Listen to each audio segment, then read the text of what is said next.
మొన్న ఇంటికి పోయిన రోజు కోతులతోటి పెద్ద పరేషానే జరిగింది అని జెప్పాను గదా! అసలేమైందనంటే ఆఫ్టర్‌నూన్ పనంతా అయిపోయాక ఖుషికి అన్నం తినిపిద్దామనైతే బయటకి పోయినా. అప్పుడైతే కోతులసలు లేకుండే. ఇంకా కోతులు లేవు గదా అని నేను బయటకు పోతే సడెన్‌గా ఒక కోతి మా ముందే ఉండింది. నేను దాన్ని చూసి కుక్క అనుకున్నా. అది వెనకకు తిరిగి ఒకటేసారి గర్రుమనింది. అంతే. ఇంక నేను ఖుషినెత్తుకొని ఒకటే పరిగెత్తుడు. నా ఎనకాల కోతి పడింది.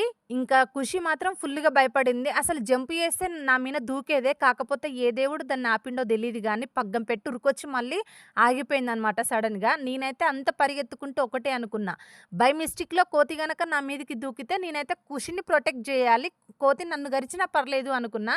కానీ లక్కీగా కోతి మాత్రం అంత దూరం ఉరికొచ్చినా గూడా నన్ను చూసి సడెన్‌గా ఆగిపోయిందనమాట. ఇంక నేనైతే ఇంట్లోకెళ్ళిపోయినా. ఖుషి బాగా భయపడింది. కానీ నిజంగా ఈరోజు అసలు కోతి గనక కరిస్తే ఘోరంగుంటుండే.